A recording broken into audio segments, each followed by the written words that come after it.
ma-reject ang Panginoon ng mga Jews, the Lord Jesus Christ has started to change the way He is presenting His kingdom program. From offering it to the Jewish nation, by doing a lot of miracles, by teaching them, by going to the synagogue to be with them, He is now changing yung kanyang way of presenting the good news. Used to be, He teaches clear teachings, naunawaan ng bawat isa. And yet, sa kabila ng opportunity to understand, ni-reject pa rin ng Panginoong Jesus. So we have 8 parables na pinagdaanan natin, from the parable of the sower to the parable of the seed, to the parable of the mustard seed. Marami tayong parables sa dinaanan. All of them, inaalaw ng Panginoon na mag-preach siya sa maraming tao, pero ang nakakaintindi, iilan lang. And it was now directed to the disciples. Bakit direct na sa disciples? Kasi the Lord will now usher in the church. Kaya itong mga susunod na mga lessons natin, this is now God, in the person of the Lord Jesus Christ, showing the disciples that the person that they have put their faith on is truly the Messiah. He is truly the Savior. Pinag-aralan natin ito last time, yung huling-huling Bible study natin. Pinakita niya sa kanyang disciples. Bakit sa kanyang disciples lang? Kuya, paano mo sigurado kanyang disciples lang? Kasi sila lang magkakasama sa bangka. Walang ibang kasakay, hindi sila lang. They left the multitudes and then they sailed on the boat. And during their sail, it was natutulog ang Panginoong Jesus, nagkaroon ng malakas na bagyo, and yung mga disciples na mga fisherman, alam nila na pagka nangyari yun, posible silang mamatay, and yet the Lord Jesus Christ was just sleeping. So, iyan yung account na pinag-aralan natin. Iyan yung verse. So, as a reminder, pabasa natin kay Sis Lani. Basahin mo na lang sa Tagalog, Sis Lani. Mark chapter 4, 35 to 41.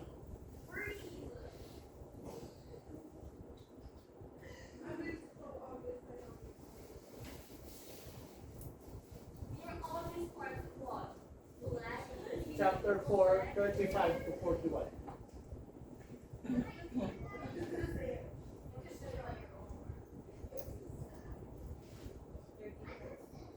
Kinagabihay, sinabi ni Jesus sa mga alagad, tumawid tayo sa ibay.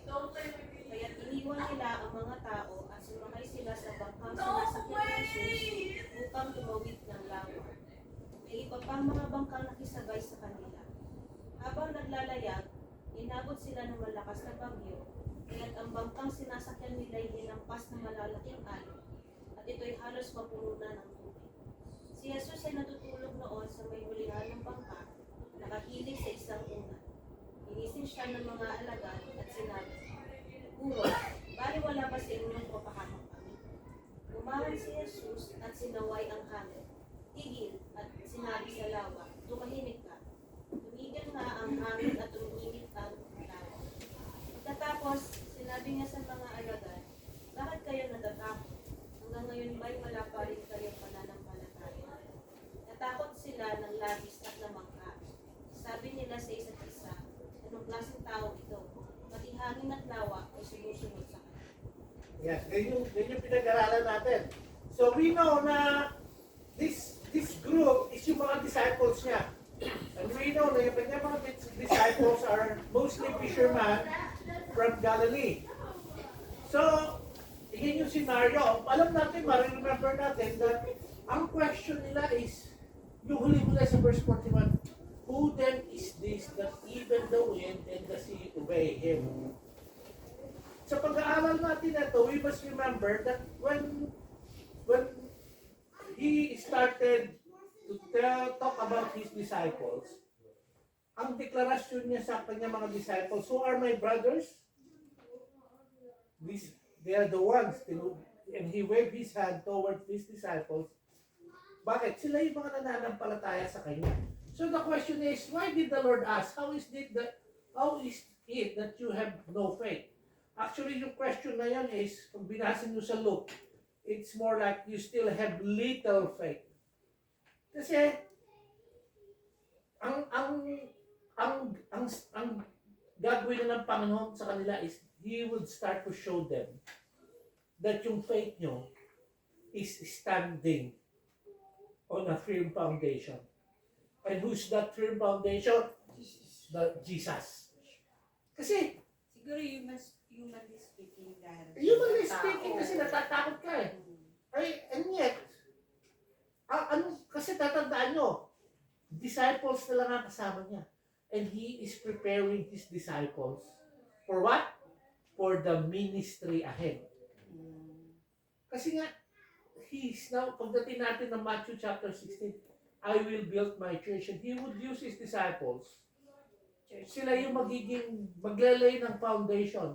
The chief cornerstone is the Lord Jesus Christ, pero sila, they will be the foundation for the body of Christ.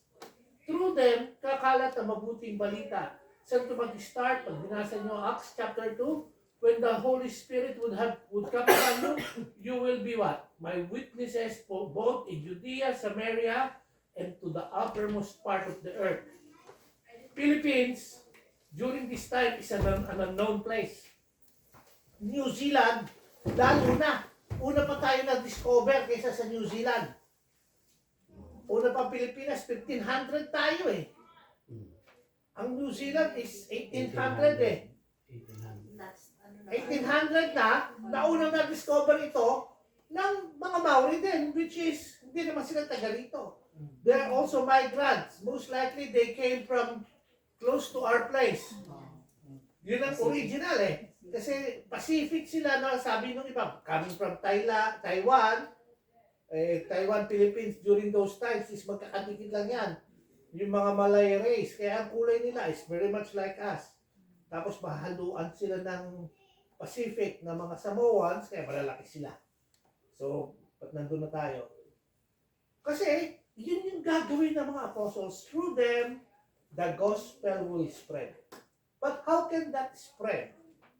If the person that they are following is not worthy to be trusted. Kaya yung training ng Panginoon dito is so important. So what are the things that we can learn? Sabi nga nila, anong ginawa ng Panginoon? Verse 39. Pabasa sis Lorena, verse 39. This is English. And he got up and rebuked the wind and said to the sea, "Hush, be still," and the wind died down, and it became perfectly calm. And he said to them, "Why are you afraid?" Sino yung tinanong niya, "Why are you afraid?" Yung mga disciples niya. Ang kasunod, "How is it?" Bakit? Kung minsan, yung mga simple questions, when misunderstood, ang magiging idea mo kagad, ay walang faith yung mga apostles. Hindi.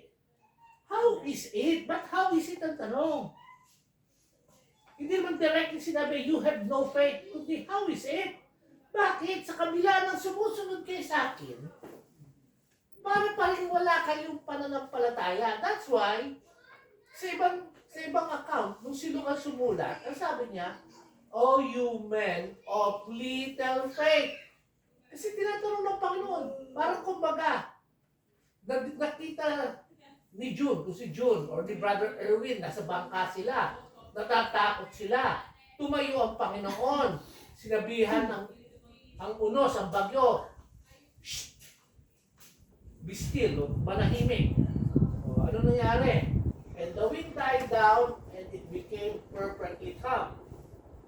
So ikaw, anong mangyayari sa'yo? Sa kabila ng takot na takot ka, nung nakita mong ginanon, mangha ka. Because the Lord is simply telling them, I am the Messiah. The winds and the waves obey me.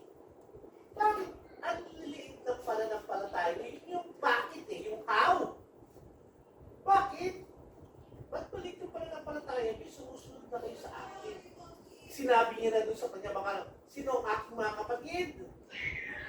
Tinanong niya sa kanyang mga disciples, these are those who believe in me. Nananampalataya na sila eh. It's beyond question. And yet, hindi pa na masyadong kilala ang Panginoong Jesus na kanilang sinasamba. It's, sabi ko nga, if you reflect sa event na yan to our time now, most likely hindi naman tayo nasa bangka. Pero often, sa reflection natin, we can be asked by the Lord, how is it that you have no faith? Kasi, fisherman ka. You know, when the wave is bad enough that you know that you are perishing. Yun na yung mindset nila. Sinulat naman yung sumulat yun, no? Verse 38, Jesus himself was in the stern, asleep in the cushion. And they woke him up saying, Teacher, do you not care? Ano mangyayari?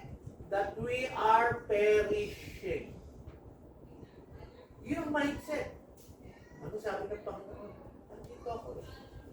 Have no fear. Yun yung pinag-aralan natin. Bakit? Kasi sila mismo, all of them, except the one who would betray him, would play a role para lumaganap ang mabuting balita. Okay, so, napag-aralan na natin yan. Hopefully, mag-stick sa atin yan. One of my most favorite section ng Bible is ito. Practical application. Yung practical application para sa reflection natin, often ganyan tayo. Lord, ang dami mga problema ng buhay. And often, we forget that the Lord that we call on to is the Lord who can what? Who's in control of nature. Sino makapagsabi sa bagyo na tumigil siya, hindi siya lamang? Kaya nga sabi nila, even yung lightning, where it goes, God knows. Yung everything around, He knows what's going to happen. But it doesn't that mean that yung mga decisions natin, He will control. Kaya nga yung mga decisions sa mga apostles, di ba eh? So ang question is, are you putting your trust in Him or andun pa rin, Lord, we are perishing. Probably, hindi perishing yung term natin. May kanya-kanya tayong term sa buhay. Ang hirap naman ng buhay, Panginoon! And yet, you must remember, the Lord Jesus is the God, in the person of the Lord Jesus God, the Godhead, being represented by the Lord Jesus Christ. He is divine. He is the one that is in control of all things. Okay.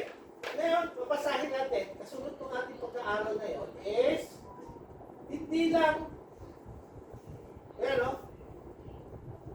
with this miracle, Jesus teaches them that He has power and authority over nature. They also learned that God will bring about His purpose. May planuhin ng Panginoon para sa kanila, hindi pa kayo mamamatay kasi gagamitin ko pa kayo. Eventually, all of them will die as a martyr. Si John lang ang nabuhay sa kanyang full age. Pero, marami siyang pinagdaan ng kahirapan. Para itapon ka rin Domitian sa Patmos. Sige mo, ang purpose ng Domitian, para saan siya? Tapon mo sa Patmos yan. Ang Patmos, hindi ka tulad ng Patmos ngayon na may mga bahay na. Island yun where you exile. Anong expectation mo pag in-exile mo yung tao doon? Mamatay. Walang food, walang shelter. And yet, nabuhay si John, nakabalik pa siya papunta ng Ephesus. And he died as the bishop of Ephesus. Kaya may mga purposes Panginoon para sa kanila. Ngayon, power over demons. Yung isa, power over nature. Pangalawa, power over demons. Lesson number 66. Sino gusto magbukas ng Bible sa Matthew chapter 8, 28 to 24. Tapos, Luke chapter 8, 26 to 39. Tapos pakibasa.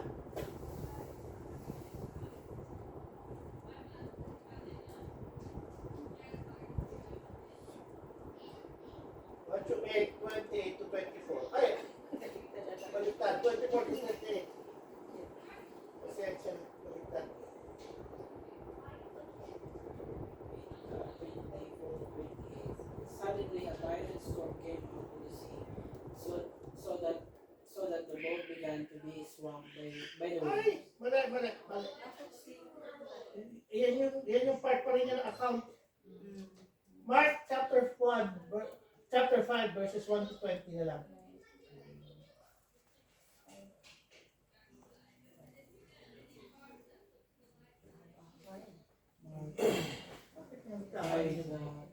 They came to the other side of the sea, Yan na. to the region of The region Gerazim.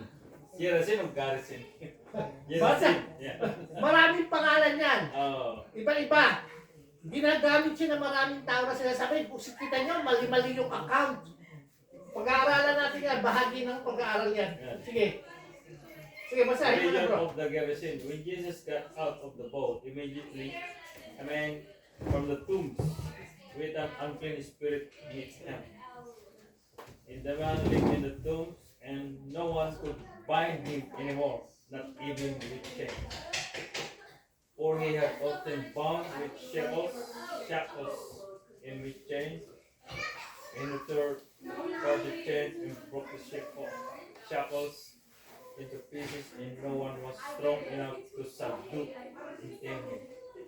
Night and day, he was constantly screaming and sinking among the tombs and on the mountain, cutting himself with stones.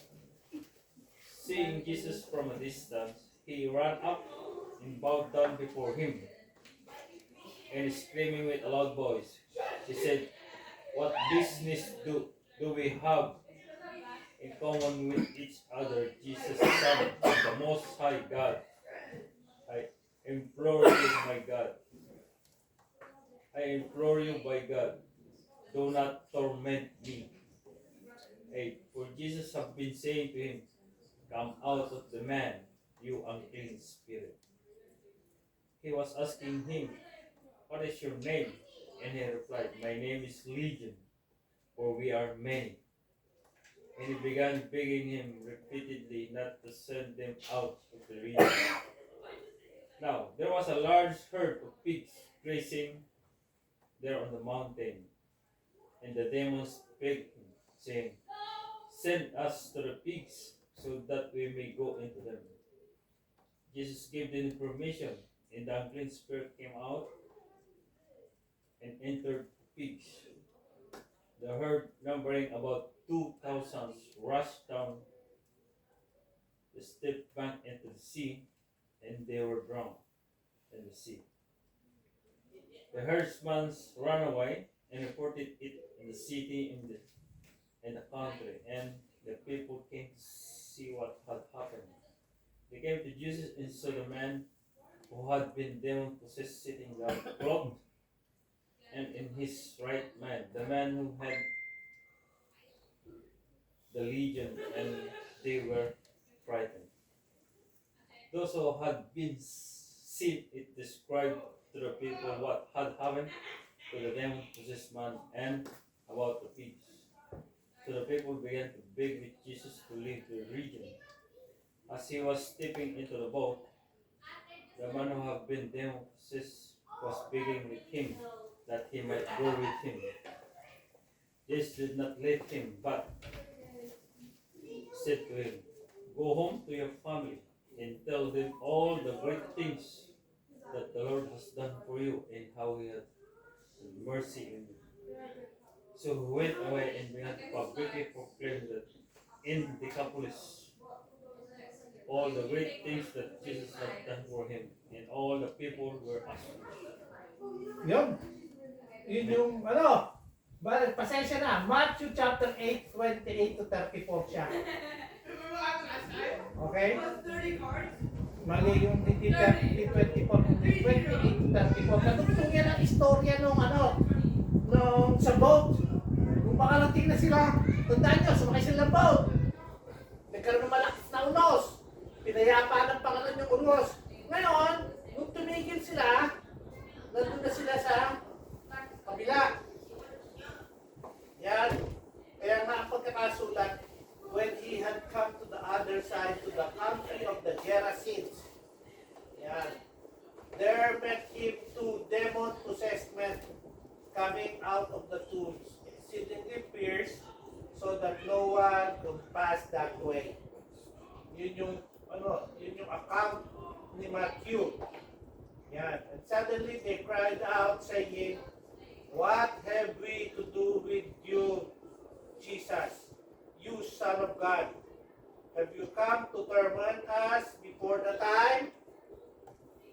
Now, a good way off from them, there was a herd of many swine feeding. So the demons begged him, saying, "If you cast us out, permit us to go into the herd of swine." And he said to them, "Go." And then when they had come out, they went to the herd of swine, and suddenly, nawala ang aking Biblia. The whole herd of swine ran violently down the steep place into the sea and perished in the water. When those who kept them fled, they went away into the city and told everything, including what had happened to the demon-possessed man. And behold, the whole city came out to meet Jesus, and when they saw him, they begged him to depart from their region. Yan, yung account ni Matthew. Yung kanyang account. Pero ang ganda ng account, mas maraming detail yung kay Mark. Pansin nyo? Ultimo yung number ng pigs. 2,000 sinabi. So, ano ibig sabihin? Kung yung lahat ng 2,000, binalihan ng demonyo, gano'ng karami yung demonyo doon sa tao? Around 6,000. Padami! Kasi legion yun eh. Legion! Oh. Yun ang pangalan niya, si Legion. So, sabi nga, it was a very long day in which after he was rejected, he started teaching parables. Mahaba to. It is as if tuloy-tuloy. Yung account nila, parang tuloy-tuloy yung mga events. Na-reject siya, kaya tuloy-tuloy na mga tuturo ng Panginoon. Yeah. He began to teach in parables about the nature of the mystery of the kingdom that would come because of the unpardonable sin. At the end of that very long day, in the evening, nag-set out sila sa boat. Sumakay sila, nasa boat sila. Ibig sabihin, yung event sa bangka is night time. Ano yung nagpapakita sa Bible na night time? May natutulog na ang Panginoon, pagod na. Ibig sabihin, even if he's the exact representation of God for us, he is also fully human, experiencing the need for him to sleep. Okay? In the evening, he set out in boats with his disciples to cross the Sea of Galilee from northwest side to the northeast side. In that day, the northeast side was Gentile territory. So yung northeast side, lugar ng mga Gentil. The Jewish territory went all the way from Bethsaida down to Magdala. And then from Tiberias all the way round up again was the Gentile side of the lake. This is one of the few times he crossed over to a Gentile territory to get away from the Jewish crowd. Ang purpose to be able to teach his disciples privately. Kasi mas maiinit yung mga taong mga Jew kaysa sa mga Gentile. Mapapansin nyo maraming Gentile ang mananampalataya eh. Even yung demon-possessed na Gentile, ang gagawin niya? Gusto niya sumama sa Panginoon. Kung sa binasa mo, gusto niya sumama sa Panginoon eh. Pero pinauwi siya, anong ginawa niya? He went to Decapolis to proclaim the great things that God has done to him. Ano yung Decapolis? Isa sa mga taon sa Syria. So, doon siya mapunta, doon siya nagsimula. Hindi siya Hudyo. And that's why, eventually, mapapansin nyo ang Antioch, kung saan yun ang base ni Paul for his ministry, silang dalawa ni Barnabas, is nasa Syrian region. Maraming hindi na nanampalataya. Could be because of that man. That demon-possessed man. Okay. Ang tanong, sa Bible natin may Gadarene. Sa Luke yata, Gadarene ang account eh. O sa Luke ba Gadarene ang account? Gadara. Gadara. Sa Luke, di ba?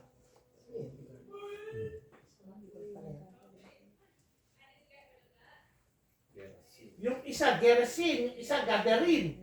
Yung isa Gadara. So, bakit magkakaiba? Ayan, basahin natin. Sa Matthew chapter 28, verse 8, when he came to the other side of the country of the Gadarenes, Gadara. Tapos sa Mark 5:1, they came to the other side of the sea, into the country of the Gerasenes. Sa Luke, then they sailed to the country of the Gerasenes, which is opposite Galilee. So, sasabihin ng mga tao, kita nyo, iba-iba. Hindi talaga accurate yung Bible nyo. Iba-iba. Tatandaan nyo. Kung, halimbawa, si Mark, siya yung pinakabata. Ano sabi? Gamitin natin si Ken as an example. Si Ken ang pinakabata. Susulat siya ng kanyang account. Yung account niya, ikikwento ni Peter sa kanya. Kasi si Peter was his father of faith. Siya yung si discipler niya si Peter eh. So sinusulat niya. Si Mark, ang account niya, isa na sa Gerasene. Pero si Matthew, who is a Levi, who is a tax collector, he also would have his own. Directly sinusulat niya. Oh, it's a place in Gadara. Si Luke, nung nagpunta siya sa Jerusalem, Israel, part siya ng entourage ni Paul sa kanyang missionary journey. Marami din nagsabi sa kanya yung mga account ng mga tao. Tandaan niyo, yun ang pagkakasulat ni Luke eh. He was writing an orderly account from whom? From witnesses. Yung witnesses na to could be some apostles, could be some of the women, and they say, oh, sa Gerasene sila papunta. Bakit ganon? Ang tanong. Yan. Dapat kasi, i-consider natin pagka binabasa natin para pag tinanong kayo, alam niyo kung sinong paboritong gamitin itong mga salita, mga pangapangalan na to pagka napakausap kayo. Pag nakakausap kayo ng mga Muslim, yun ang number 1 nilang sinasabi sa Biblia. Yung Bible nyo kasi, hindi lang isa ang sumulat, iba-iba, kaya iba-iba yung hindi sila magkakatugma. Hindi ba sila magkakatugma? Sige, Sis Lorena, pakibasa. Now you will notice that Matthew says they came into the country of the Gadarenes, while Mark and Luke say it was the country of the Gerasenes. Some consider that is a contradiction, arguing against the inspiration of the text. However, that argument only reveals their lack of knowledge of the geography of the day. The area on the eastern side of the Jordan River and the Sea of the Galilee was called Gadara. It was primarily Gentile with a small Jewish population within the region of Gadara, where several cities, 2 of which play a role here. One was the city of Gadara. Therefore, the word Gadara can refer to either a city or a region. Similar to New York in the United States. When I say New York, do I mean New York City or New York State? Only by the context can you tell. The same thing applies here. Gadara might refer to a region or it might refer to a city. Essentially, Matthew is giving us the region. He is not giving us the city. Kaya tatandaan niyo, ha? Bakit si Matthew gagamitin niya yun?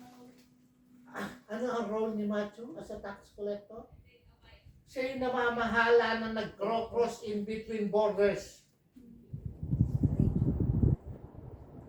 Customs tatandaan yung pinag-usapan natin. Parang custom si Matthew.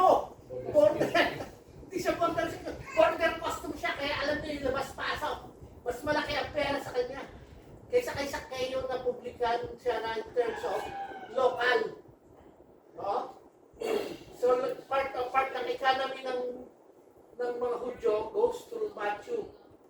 So alam niya yung mga region na katrade niya. So may shipment from Gidara, at tandaan nyo, ang tawag dun sa way ng Galilee is by the way of the sea, via something yan eh. Daanan talaga yan ng trade. Guys, very specific yung region ng nation of Israel. Kasi hindi natin siya maisip ngayon kasi modern na tayo. Pero during those times, ang travel is from Egypt. Ang quickest way papunta ng Egypt, papunta ng trade, kung pupunta ka ng Syria, Mesopotamia, Iraq, Persia. Parang yung gatherings, Canterbury City, Christchurch. Oh! Oh, nako. Gano'n. Oh. So, dahil yan, daanan yan. Yung lugar na yan. Okay? Oh. Tapos, can you read? Another city within the region of Gadara is the city of Gaza. Therefore, the event described here takes place in Gaza, in the region of Gadara. Therefore, there is no real contradiction. Yan, okay. So, yun na. Lumabas na. Kung Canterbury ang sulat, yung Christchurch, yun ang Gergaza, which is the other name of Gerazim. It's a city. Pwedeng gamitin sa Christchurch is ano? Aside from the name Christchurch. Hotel Tahi! Hindi nyo malaman. Kung iba pa ang description sa modern times. Christchurch, amongst New Zealand, ano ba ang tawag sa kanya? Garden City! Maraming pangalan! Pero sasabihin ba natin, pagka sinulat ko, I live in the Garden City in Canterbury. Taga-Ashburton ka! Alam mo, taga-Christchurch ka! Katulad, pagka ikaw nasa Bay of Plenty, pag sinabi ng taga Bay of Plenty, so you live in the stinky town. Rotorua yun, stinky town. Dahil sa sulfur. Now you know some of the places in New Zealand. Parang ganun lang siya. So wala siyang contradiction. Okay? Okay. Punta na tayo sa demoniac. The demoniac. Can you read again? Okay. The demoniac. When he got out of the boat, immediately a man from the tombs with an unclean spirit met him. And he and his dwelling among the tombs, and no one was able to bind him, even with a chain, because he had often been bound with shackles and chains, and the chains had been torn apart by him, and the shackles broken in pieces, and no one was strong enough to subdue him. Constantly, night and day, he was screaming among the tombs, and in the mountains, and crashing himself with stones. Yan. Yan yung demoniac. Nakakatakot siya, ha? Hindi siya kayang pigilan ng talikala. Isipin mo, talagang, kaya alam niyo na kung saan galing ewan ko kung ganun pa rin, that they create yung mga horror stories natin ngayon. Nung bata ako, ang horror stories yung mga exorcist.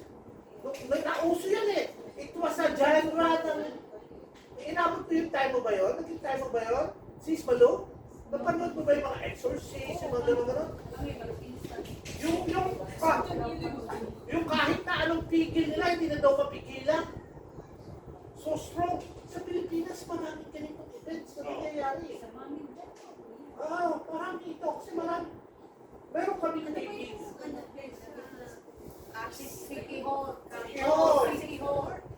Well, isipin mo, kaya ko inilalagay sa konteksto kasi sa atin ngayon, modern, parang hindi na natin masyadong naiisip yan.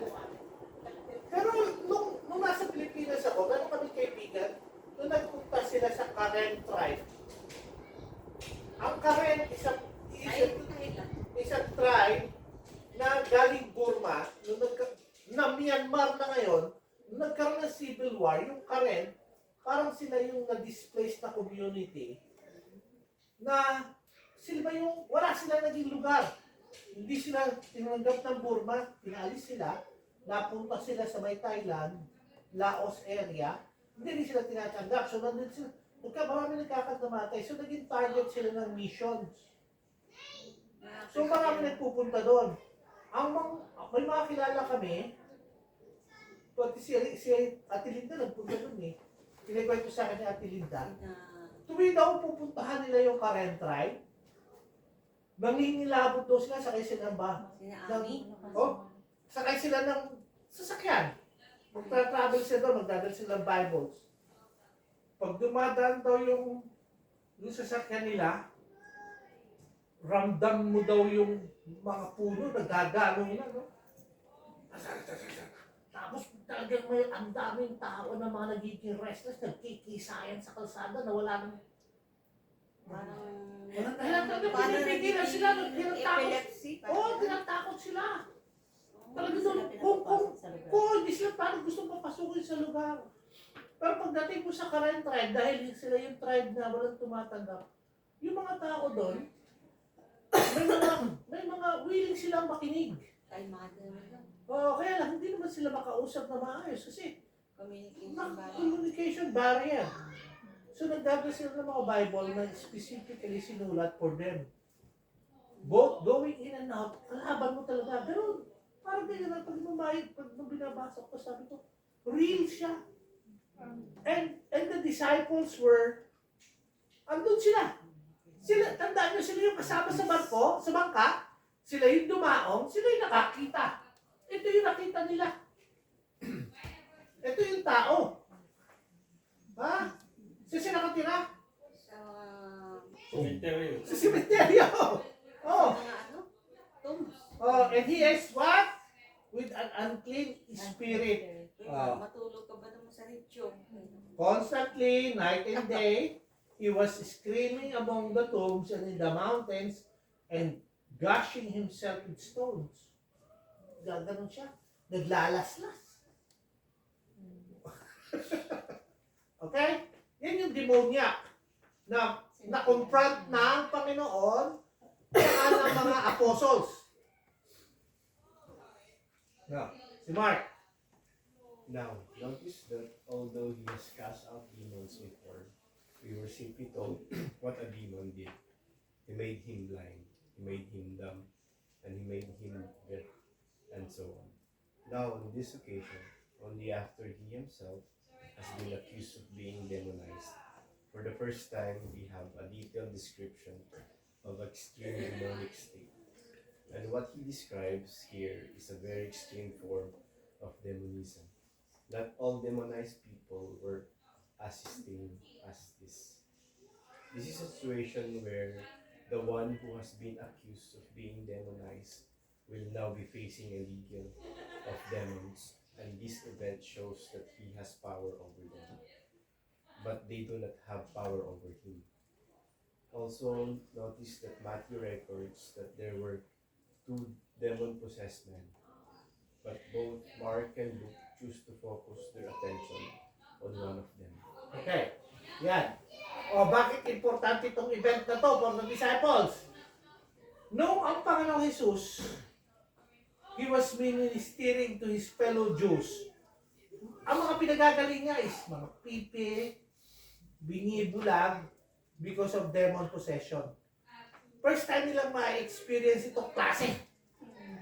Yung sa tomb na nakatira, Legion ang pangalan niya. So alam mo, pagka sinabing Roman Legion, ilang libo sila? Pagka you're a commander of the Legion, marami kang hinahawakan tao. Gano'n siya kalami, kaya yung pangalan niya, yung Legion is a Roman tag yun ng maraming sundalo. So, hindi na lang ito pipibulag, bingi. Ha? Tandaan niyo, ano accusation sa Panginoong Jesus?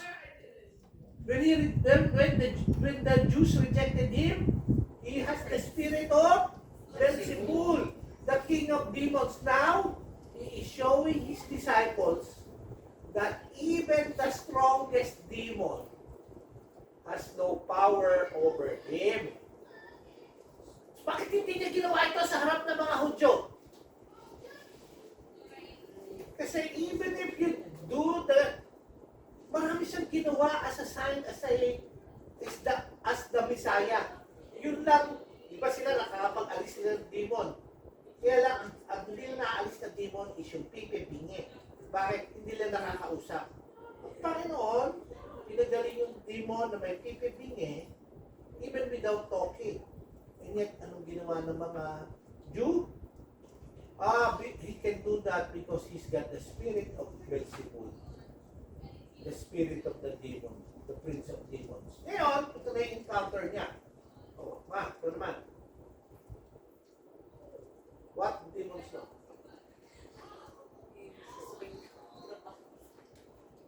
Ano? Na-demon poses ka ba? Sakay ko na! Sige. Bagong ano yun. Dental yan eh. Baka daw sumingaw. Sige, si Sweng. Yeah. What demons know? Read Mark 5:67 and Matthew 8:29. Seeing Jesus from a distance, he ran up and bowed down before him. And shouting him with a loud voice, he said, "What business do we have with each other, Jesus, Son of Most High God? I implore you by God, do not torment me." And they cried out, saying, "What business do we have with each other, Son of God? Have you come here to torment us before the time?" Yan ang sabi. Yung demon possessed. Kilala nila. Buti pa itong mga demonyo. Kilala nila na ang pagpaparusa sa kanila ay nandito na. Mag-judge sa kanila. Kaya nga, papansinin niyo yung tanong. Have you come here to torment us before the time?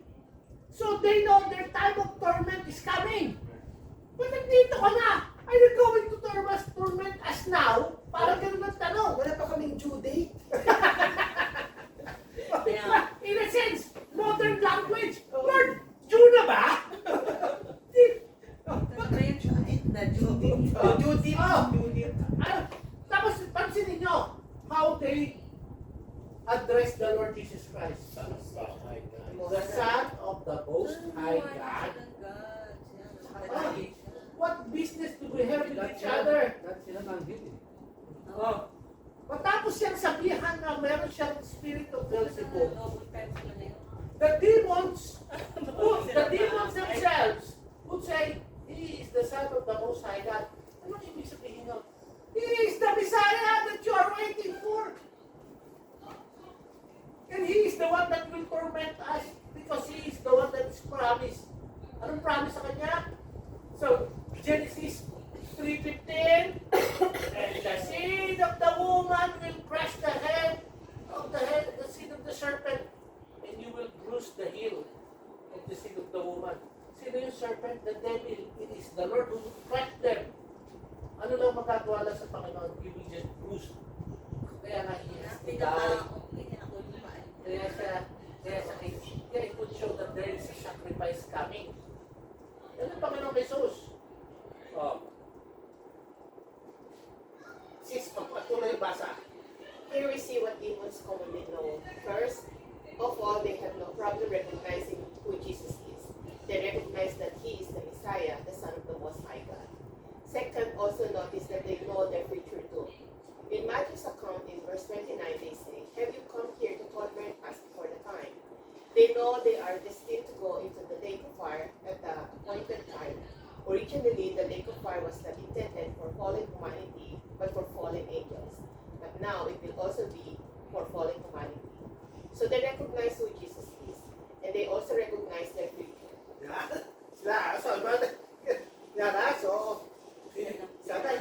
Sana tayo parang reflection. Sana katulad ng mga disciples, when they see this, they know na the faith that they have placed in the Lord Jesus Christ is truly the foundational faith for us. Walang baliw. Kasi even yung mga paparusahan, alam nila kung sino siya. Okay, Legion. Si Bro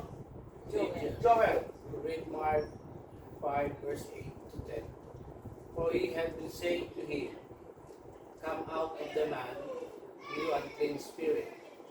And he was asking him, "What is your name?" And he said to him, "My name is Legion, for we are many."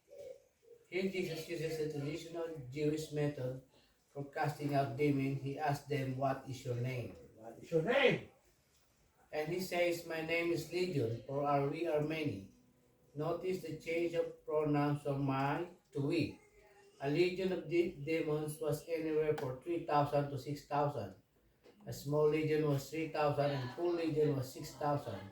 Therefore, in this demonic state, there are at least 3,000 demons. Okay. Alam niyo na. Sinabi na natin kanina, pero... Oh, pansin niyo ba nga? Oh, pati dito, may mga pronouns na ginamit yung ano. Ngayon natin, naus na yung pronouns. Kaya lang ulit, they, them, it. Ito, my name is Legion. Singular, my name. Pero yung Legion is We. marami. For we. Oh, for my and we. We are many, kaya nga Legion ako eh. Oh, around 3,000 to 6,000. Kaya maganda yung account na binasa kanina niya, no? 2,000 yung count ng pigs and all of them perish. Kasi karamihan ng Legion pumasok na doon. Okay. Abyss.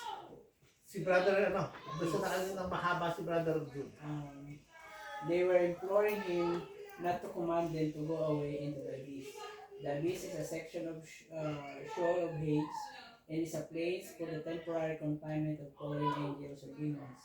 And we have more to say about it in a future section. When a demon was cast out, he must spend some time in abyss, and then be released again. Here they ask Jesus not to be sent into the abyss. The herd of pigs. Luke chapter 8 verse 32 to 33. Now there was a herd of many swine feeding there on the mountain, and the demons implored him to permit them to enter the swine, and he gave them permission. And the demons came out of the man and entered the swine, and the herd rushed down the steep bank into the lakes and was drowned. Instead of being sent to the abyss, they asked to be sent into the pigs, and Jesus gave them permission.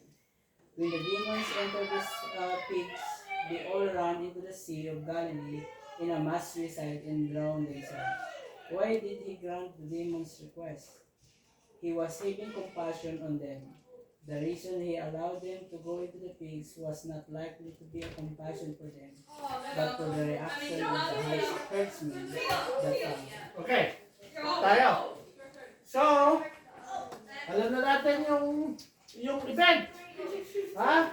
Nakiusap. So, pumasok sila sa pigs. Marami kang matututunan about the pigs. Kaya alam mo na nasa Gentile region ng Panginoon. Bakit? Bakit? Pagka pinag-usapan yung swine or pigs, bakit pang-Gentile siya? Unclean. Yun. Other term ba? Yun ang term sa mga pigs. They are unclean for the Jews. Kasama siya sa listahan ng bawal kainin ng mga Hudyo. Ngayon, patapos dog. bawal kainin dahil nagagalit ang SPCA. Meron din Ano naman yun? Feeding to the dogs. Why? Because dogs will always eat their vomit. Patakaw. Ang gulat. So, alam mo na nasa Gentile region siya. Kasi hindi nag-aalaga ng pig sa mga Hudyo. Because it is unclean to them.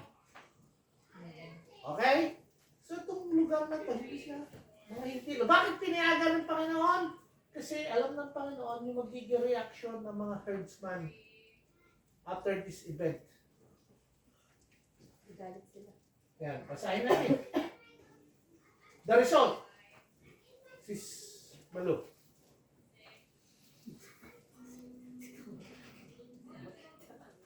Pwede bang ano? Saglit na lang.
hindi niyo siya mapigilan with chains and shackles kasi he is so strong, or makita niyo siyang well na sitting in the feet of the Lord Jesus Christ, back in his right mind.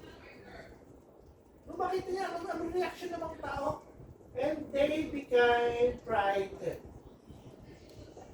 Verse 36, those who had seen it reported to them how the man who was devil-possessed had been made well. And then what's the reaction? And all the people of the country of Gerasene. So, country of Gerasene, parang dito, nasa Christchurch tayo, kumalat na, nakarating na sa may Amberley, balita. Uy, gumaling sila nito! Lahat sila. Ngayon palayasin nyo yung nagpagaling. Tama ba? Reaction to. Oh. And the surrounding district, ha? Di ba? Tama. Yung Waimak, Selwyn, alam na nila lahat na may nagpagaling. Ano Kaya yun? pala capital yung him. Ask him. Who is this him? The Lord Jesus Christ. To lead them, why? For they were gripped with great fear. Ano kinatakot mo?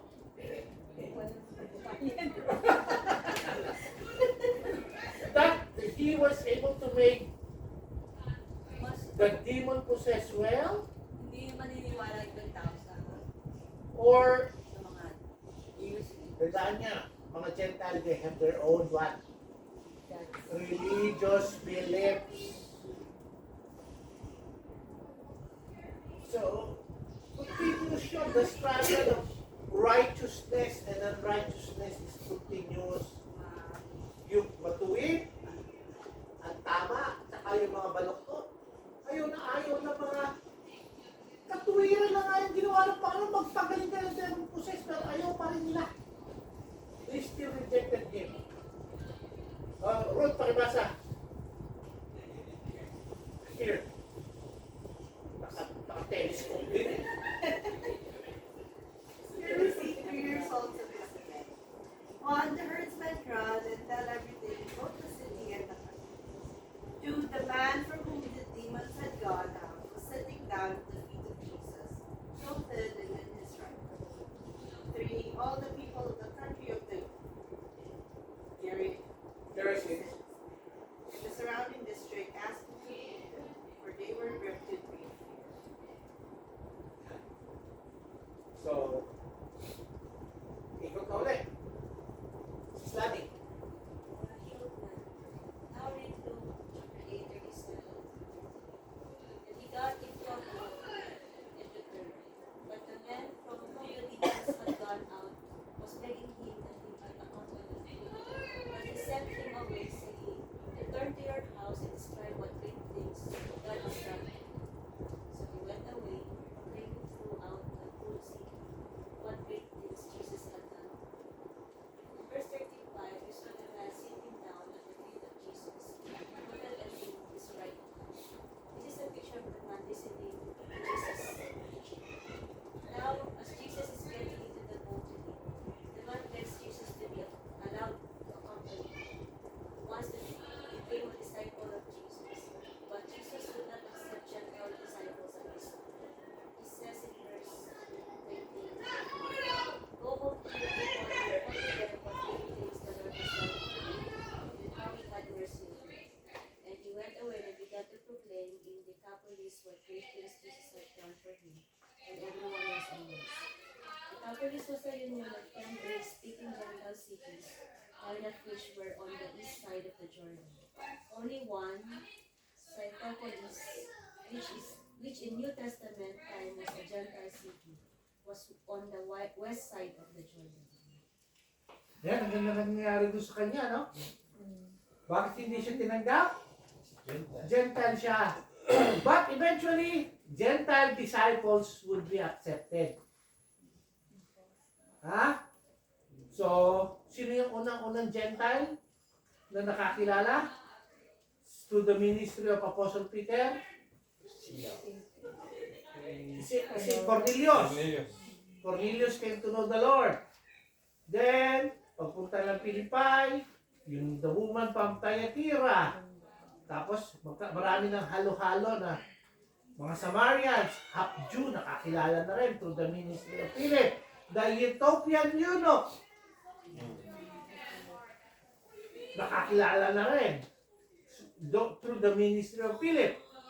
So, maraming hindi natin pare-pareha sila. Ethiopian eunuch, well, we don't know what happened to him when he came back to Ethiopia.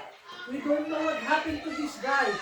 But one thing certain, though he is not part of the 11, he is part of the kingdom of God.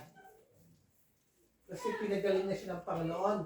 And siya yung mga naunang mga proclaimers of the good news of what Christ is able to do.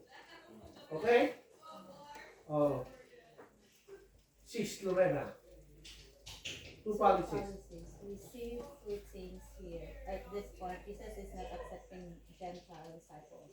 And as a result, the man cannot become his disciple at this stage. The policy not to tell people about what he has done applies to Jews, but not to Gentiles. Tandaan nyo, yung maraming pagka pinagaling ng Panginoon after nung rejection niya ang Jew, tell no one. Whereas before, ano tandaan nyo? May pinagaling siya, go to the priest and show yourself to him para gawin mo yung mga requirement ng rituals. Pero after his rejection, ang sasabihin niya na sa mga Hudyo, tell no one about it. Okay? Pero sa mga Gentiles, sige, pwede. Ikalat niyo yung mabuting balita. Okay? O result in Decapolis. What was the result of this miracle and this man's testimony? Mark adds that everyone was amazed when we come to the lesson about the feeding of the 4,000. We will see the success of this man's ministry. For now, they asked Jesus to leave. Next time he comes, he will be welcome. Yan. So, yung account na yan, hindi siya natapos dun sa pag-alis ng Panginoon. May account ng feeding of the 4,000. Kaya may bahagi doon. Yung demon possessed. Nasa Bible yung the feeding of the 5,000 or the feeding of the 4,000. May role. Maraming tao, akala nila isa lang yun. Hindi, magkaiba siya. Different account, different faces, and doon sa 4,000, may role. And after that feeding of the 4,000, the same people who said go would welcome him. Pero pag-aaralan natin yan when we come to that point in our study. So ano yung lesson nito for the disciples who were with the Lord? Kasi sila rin yung magiging part eh. Tandaan nyo, lahat ng kasama niya, sasakay na rin sa barko na naman. Sa barko, sa bangka. May iwan yung Gentile believer, the demon possessed. So ikaw, nakikita mo na ngayon, ano sasabihin mo? He is not empowered by Beelzebub. Even Beelzebub recognizes him that he is the Son of God. So mabobolster na yung faith mo. Continuous growth as a believer. Dahan-dahan ng Panginoon. He is training His disciples. This is faith growing sa maraming encounters. Una, about nature. This time, about the demons. So next time, iba naman. But still part. Continuing series to eh. As we go through the ministry of the Lord Jesus Christ. Often you just read it. Binasa mo. Narrative ka lang sa iyo. Pero when you see it more clearly, you know. So, you can now clearly say, even the demons tremble when they see the Lord Jesus Christ. And they know that their time is coming. So, bless tayo. Now, tayo, sa hindsight, nakikita natin because there is the Word of God for us to study. Okay? So, let's pray. Our Heavenly Father, we praise you and thank you, Lord God, for the many narratives that you allow us to read, coming from the writings of Matthew, Mark, and Luke. Thank you, Lord, that even with this narrative about the demon-possessed man whose name was Legion, for there are many, we can see that the power of the Lord Jesus Christ and who He is as the mighty Son of God is real, and even the demons recognizes that truly He is the Messiah, He is the Christ, He is our Savior, He is our Savior. I pray, Lord God, that as same as with the disciples, as we study your word, Lord God, we will grow wisdom and further understanding that the very foundation of our faith is really trustworthy. He alone is the God who is able to save us. We praise you and we thank you, Lord, for tonight. Pagpalaan you, Lord, ang buhay ng bawat isang kasama namin, even the young kids who are there. Having good time. I pray, Lord, that continue to bless them. I pray, Lord God, that you work in their lives, that they too would recognize that it is truly the Lord Jesus Christ, and by faith alone in Him can a person be saved. We praise you and thank you, Lord God, for this time. Pagpalaan niyo, Lord, yung aming weekend, and bring us again, Lord God, this coming Sunday, so that we will worship you and honor you in our lives. All these things we pray in the mighty name of our Lord and Savior Jesus Christ. Amen. Amen.